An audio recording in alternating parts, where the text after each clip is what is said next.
సమాజంలో అసూయ ద్వేషం పెరిగిందన్నారు సీఎం రేవంత్. రాజ్యం అధికారం ఉన్నా 29 ఏళ్ల వయసులోనే బుద్ధుడు శాంతి గురించి ఆలోచించారని చెప్పారు. బుద్ధుడి సందేశం అందరికీ చేరవేసేందుకు కృషి చేస్తానని తెలిపారు. ఎంపీ ఎన్నికల తర్వాత బీఆర్ఎస్ ఉండదన్నారు మంత్రి కోమటిరెడ్డి వెంకటరెడ్డి. రైతులు నష్టపోకూడదని మొలకెత్తిన ధాన్యాన్ని కొంటామన్నారు మరో మంత్రి తుమ్మల నాగేశ్వరరావు. సమాజం కోసం బుద్ధుడు ఎంతో తపించాడన్నారు సీఎం రేవంత్ రెడ్డి. బుద్ధుడి సందేశం అందరికీ అవసరమని చెప్పారు. బుద్ధ పూర్ణిమ సందర్భంగా సికింద్రాబాద్లోని మహాబోధి బుద్ధ విహార్ను సందర్శించారు. ఈ విహార్ అభివృద్ధి కోసం ప్రతిపాదనలు పంపితే నిధులు మంజూరు చేస్తామన్నారు రేవంత్ రెడ్డి. నిర్వహణ అనేది ఒక గొప్ప కమిట్మెంట్. నిర్మించడం అనేది ఎవరైనా చేయడానికి అవకాశం ఉంటుంది. సమాజానికి మేలు జరగాలన్న గొప్ప ఆలోచనతోని గౌతమ బుద్ధుడు కలిగిన జ్ఞానోదయంతో గయా బిహార్లో మొదలుపెట్టిన ఈ కార్యక్రమం మీకు ఏ రకమైన భూ కేటాయింపు కానీ నిర్మాణం కోసం కానీ నిర్వహణ కోసం సహకరించారో ఈనాడు తెలంగాణ రాష్ట్ర ప్రభుత్వం కూడా అదే విధంగా మీకు సంపూర్ణమైన సహకారాన్ని అందిస్తుంది. సెక్రటేరియట్లో ఇరిగేషన్ అధికారులతో సమావేశమయ్యారు మంత్రి ఉత్తమ్ కుమార్ రెడ్డి. మేడిగడ్డ, అన్నారం, సుందిల్ల బ్యారేజ్ల మరమ్మతులపై చర్చలు జరిపారు.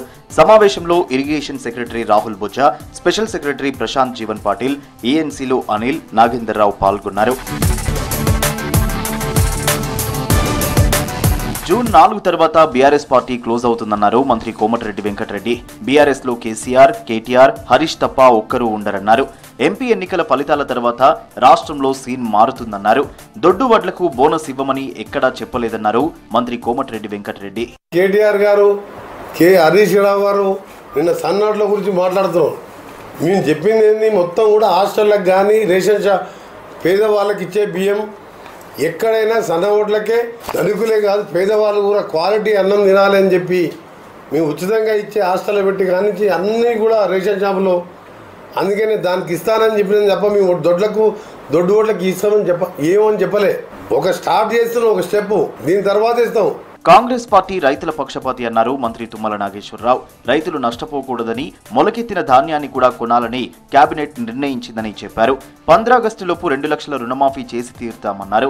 మహబూబాబాద్ జిల్లా మరిపెడ మండల కేంద్రంలో గ్రాడ్యుయేట్ ఎమ్మెల్సీ ఉప ఎన్నిక సన్నాహక సమావేశంలో పాల్గొన్నారు తుమ్మల. ప్రభుత్వంలో ఉండి కూడా మల్లన్న ప్రజా సమస్యలపై ప్రశ్నిస్తూనే ఉంటారని తెలిపారు. అందుకని నిన్న కేబినెట్ లో మొక్కొచ్చినా కూడా తడవడమే కాదు, మొక్క మొలిస్తే కూడా కొనమని చెప్పాం. ఎందుకనంటే పోతుంది 1000 కోట్లు 1500 కోట్లు పోనీయండి, నా రైతు బాధపడకూడదు అని చెప్పి ముఖ్యమంత్రి గారు మాట ఇచ్చారు.